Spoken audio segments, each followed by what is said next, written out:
He is Mr. V. Ganesan, Maharshi Ramana's great grandson.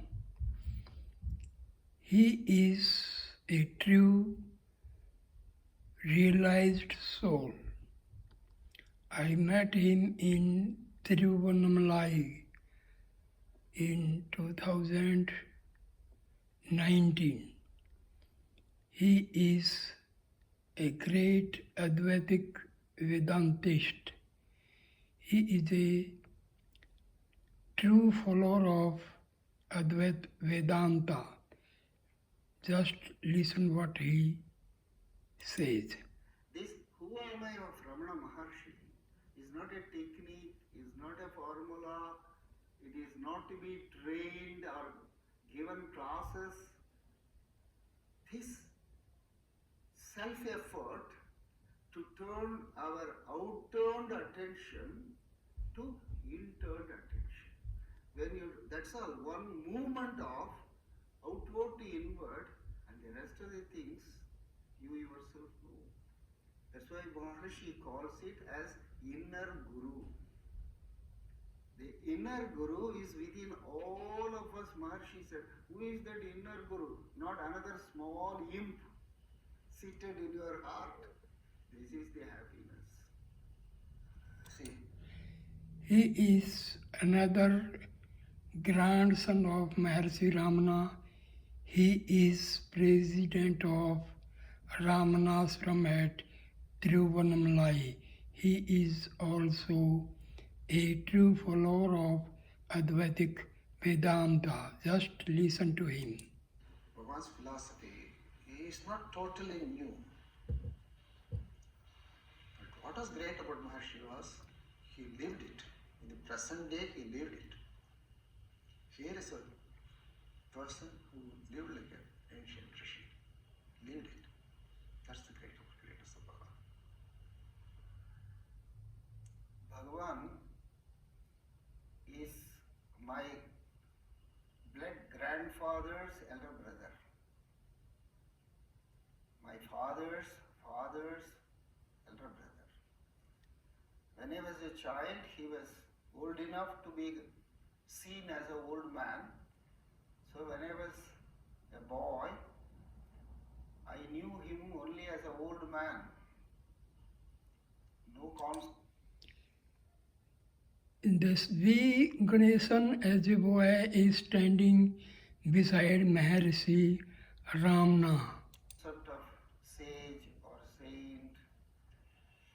Since he, Ramana Maharshi, moved with me like a grandfather only, he will move with me. Hey Ganesha, come here. Yava. Like my own grandfather, how he will call, hey, Nova, correct, sit here. For instance, when I was 3 years old, there was one American lady, Eleanor Pauline Noy. I became very fond of her. So I will always go and sit on her lap. And perhaps you Westerners, it is difficult for you to understand. The Brahmins do not like the Brahmin children to be touched by a Westerner. It's pollution. But I never knew all that. I go and sit on her lap. And there is so much of opposition. And Bhagavan should have noticed this. This is my conjecture. So we were living in the town. So one day when I came running to Bhagavan. Bhagavan looked at me when I prostrated, because my mother would say, go and prostrate to Bhagavan. I prostrated. When I got up, Bhagavan looked at me and said, Ganesha, உன்னோட நோய் பாட்டி அங்கே உட்காந்துருக்கா, போய் அவன் மடியில் உட்காந்துக்கோ. You are Noyi. I used to call her Noyi. Your Noyi is seated there, go and sit on her lap. How will you describe Ramana? That famous thing, mighty in personality. On this spot, mighty in personality. Major Chadwick, he was the first Westerner to permanently stay in the ashram.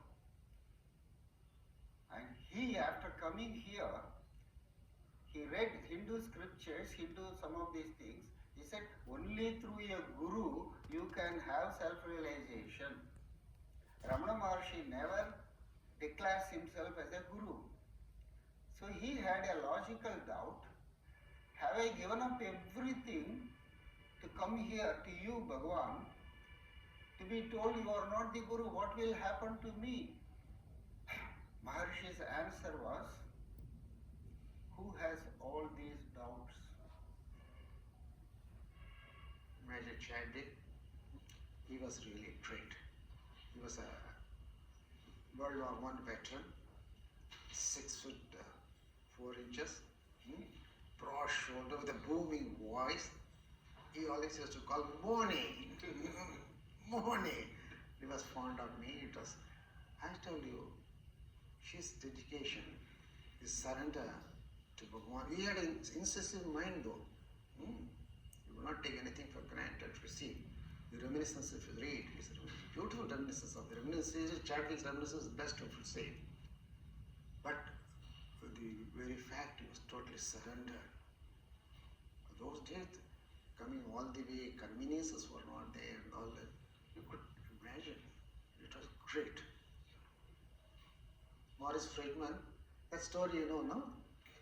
Once I was standing in front of a store's kitchen entrance. He had come in a jeep. He had brought a bag of rice. He was wearing a khaki shorts, white shirt, that's all, simple. So he greeted me. He didn't wait for somebody to come and unload. He himself unloaded. Rice, bag of rice. And he gave me a bright smile. He was a great person. Not many people know, for Dalai Lama to come to India, he was one of the instrumental people who played the role behind the scene because they are direct opposed to Nehru. He was one of the key figures in bringing Dalai Lama to India. Everyone is Ramana Maharshi in their heart. That's the uniqueness. There is no, there can never be a school of Ramana Maharshi, but everyone will be Ramana Maharshi. Not disciples of Ramana Maharshi, not a school or a religion of Ramana Maharshi will never come. We all felt absolutely natural in his presence. Totally at comfort, natural in his presence. See, in a conservative South Indian, especially Brahmin family society and all, you don't know. You try to keep a distance from elders, more so from a Swamiji and all that. No. In the presence of Bhagavan, we felt all natural, so natural. That explains also, see, why the birds, animals, everything, they all were so close to him.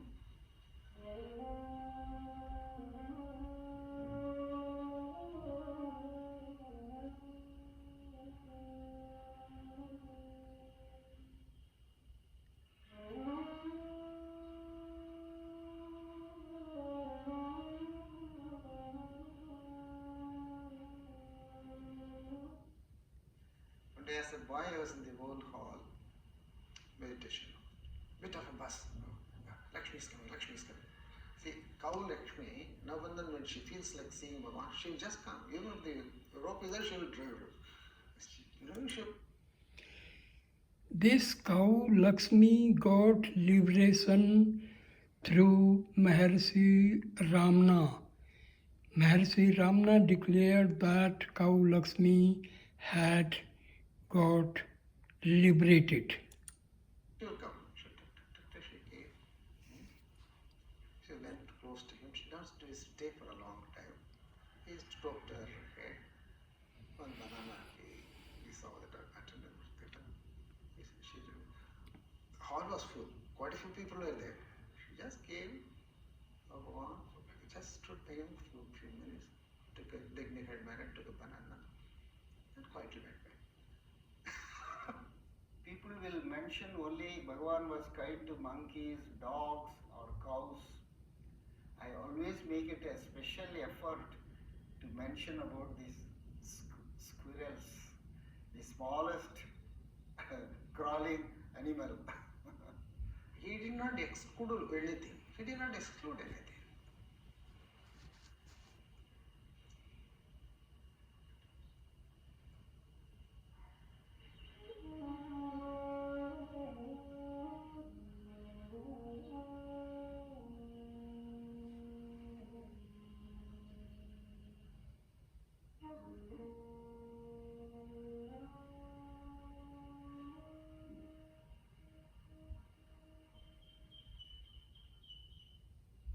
All religions advise you to pay attention on God, which they conceive of outside of you.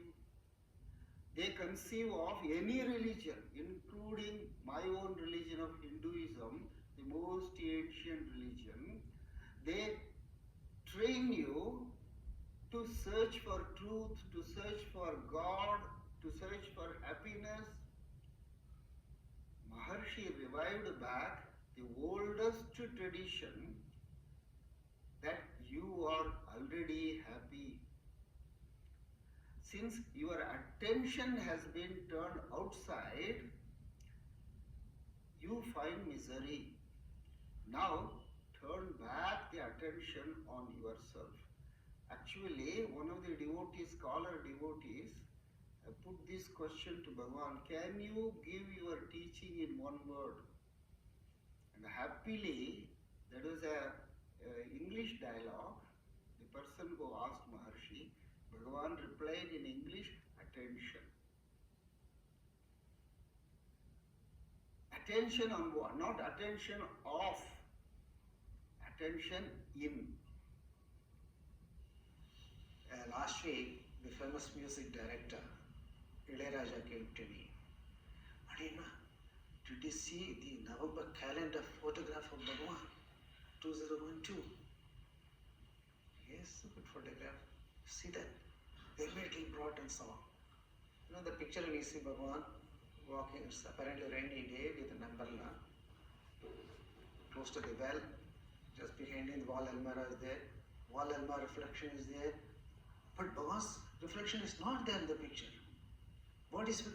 It's amazing. It is not a Photoshop picture, it's a true photograph. In the November photograph you see of 2012 calendar, it says, look, he is not the body. Where is the body there? In fact, he was using Bhagavan body he is not there. That everyone is Ramana Maharshi, that is the uniqueness of Ramana Maharshi. Not one Ramana Maharshi to be worshipped by the 60 billion bodies, that's not Ramana Maharshi's mission. That is the uniqueness of Ramana Maharshi. When Hitler was marching, he appeared unstoppable. One Westerner asks him in the whole hall, Bhagavan, this is happening, what is going to happen to the world? First, he, Bhagavan, as usual, keeps quiet. In such matters, he doesn't get to. But seeing the seriousness, the concern of this Westerner, he says, look, there is a creator, he will take care of his creation.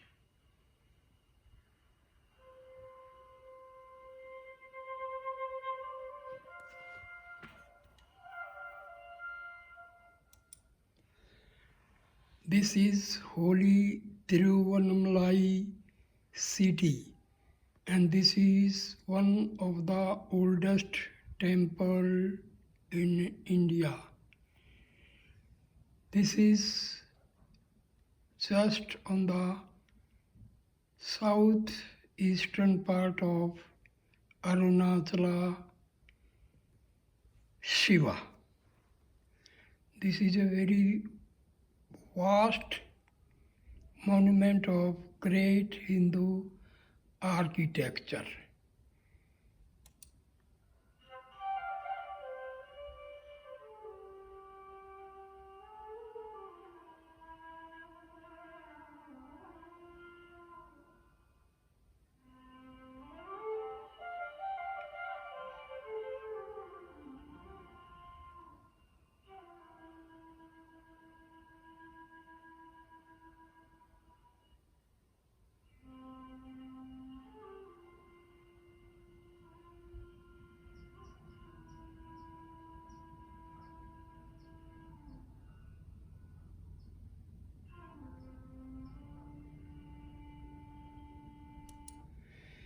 This is the festival of lamps, Deepotsvam.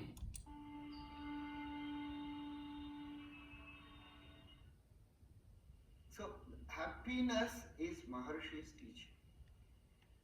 Happiness is our See, happiness and soul and God, bliss, peace, same thing. No difference between these things. real state is one of the most famous statement of Ramana Maharshi. It is 100% true. You are timeless, and when you experience timelessness, you are always happy. Morning after breakfast, you will go quite late to that. Only one attendant will come with the computer. So, mainly perhaps because of earlier years, he had neglected his health. So he had developed rheumatism and stiff joints and all that. So leisurely only he could walk. Although he was quite a tall person, beautiful personality, complexion also as is sort of bronzed gold, and some magnetic personality. Apart from the eyes, everybody talks about somehow. So he used to leisurely go up and come down. That I remember. Because as boys, we used to be playing here only because of the motorist. Maharshi is on the walk to Arunachala Hill. Bhagavan comes, it's okay. Then also we were not worried or scared, oh, Bhagavan is coming, keep it, no. But we'll see him, that's it. We'll see. Somebody wrote a book. He is Mr. David Goldman. He was a great admirer of Maharshi Ramana. He has written many good books on Maharshi Ramana.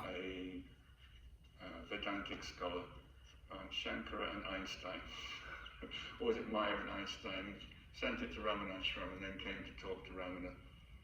And then he asked, have you read my book? And Ramana said, yes. And, well, what do you think of it? And Bhagavan picked up on this analogy of two different observers in different places seeing and perceiving different things.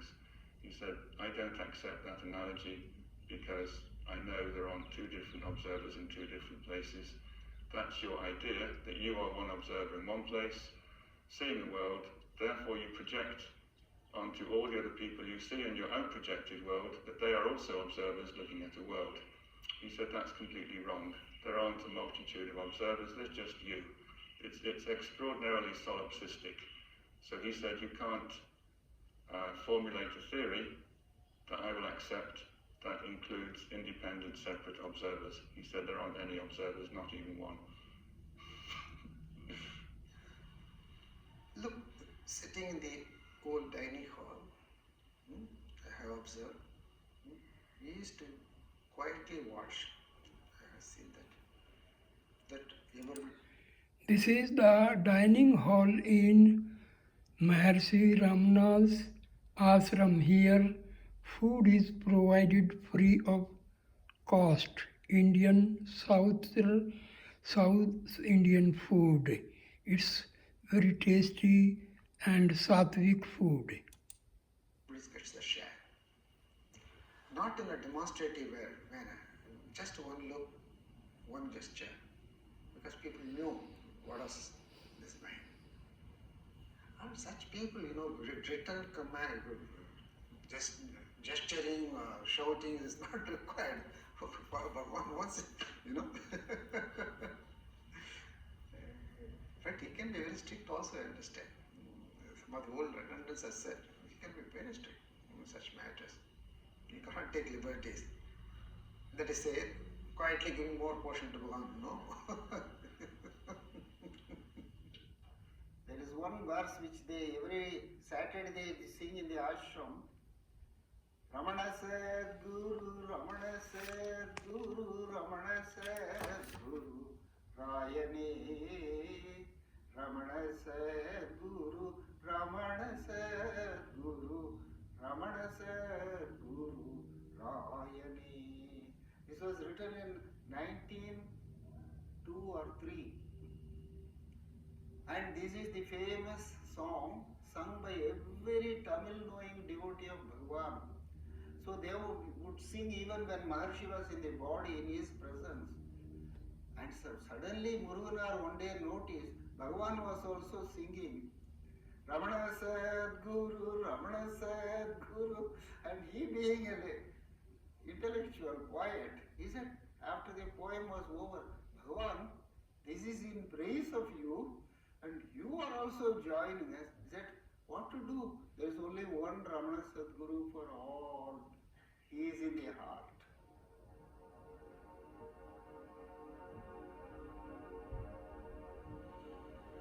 The Bhagavan's major surgery in December 1949.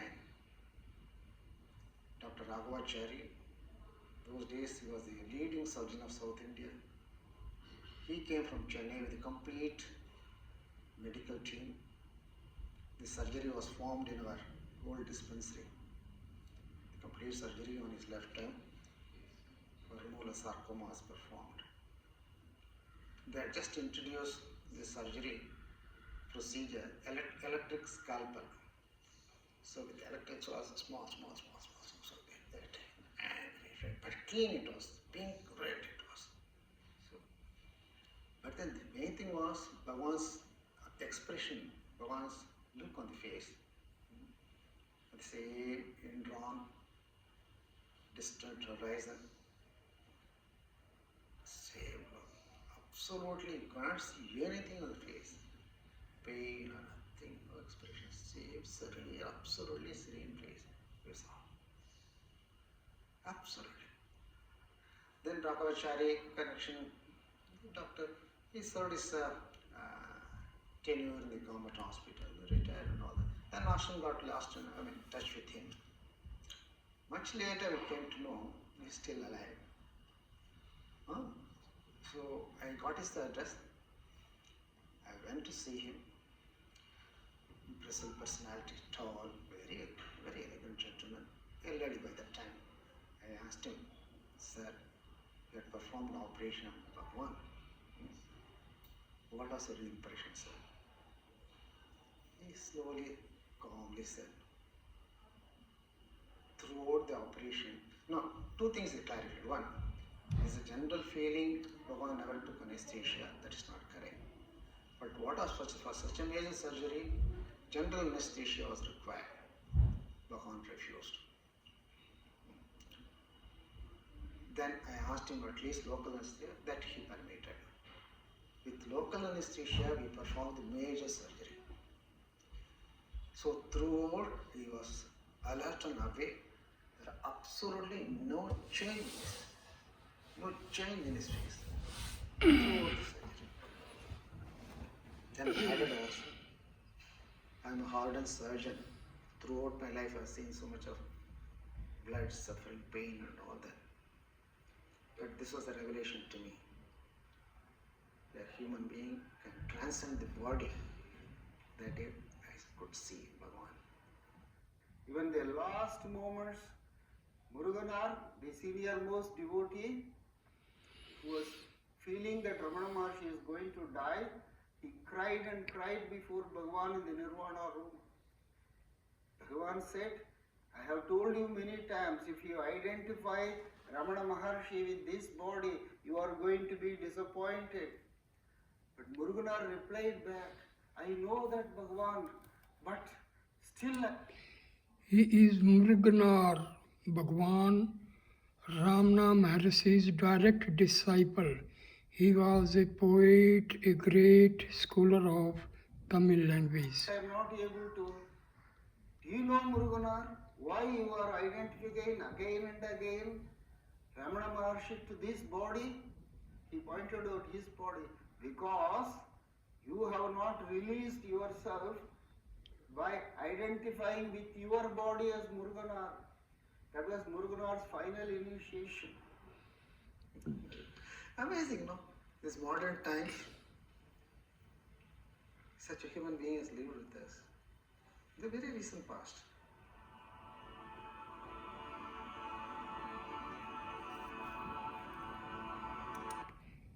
This is Arunachala Holy Hill, the living Shiva, Shiva in the form of hill. This hill, known as Arunachala, is situated in Tiruvannamalai in Tamil Nadu state of India.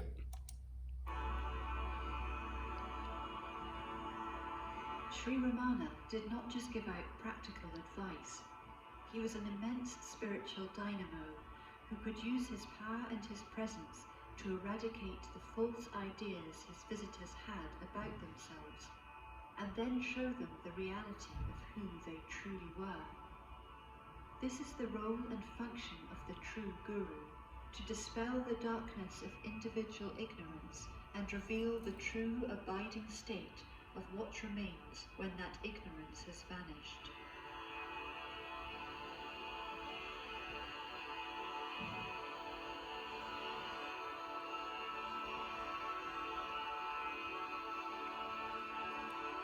In a world where The well-known saint says Swami Yogananda visited Maharshi Ramana and he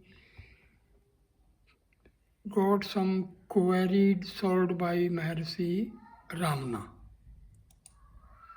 gurus are generally known more for their misdemeanors than their teachings, Sri Ramana led an impeccably saintly life. He owned nothing. He was a natural celibate, and he was available to seekers at all times of the day and night. No one was ever turned away, charged an admission fee, or asked for a donation.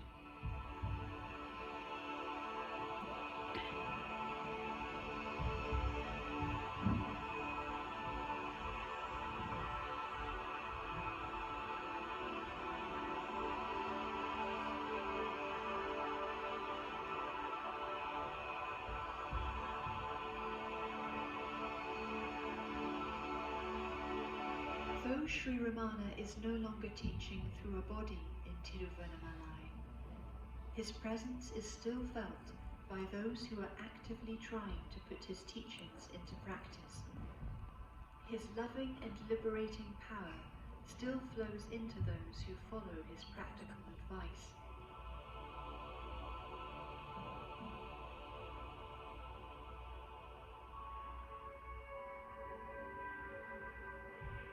The purity of his life and the simplicity of his practical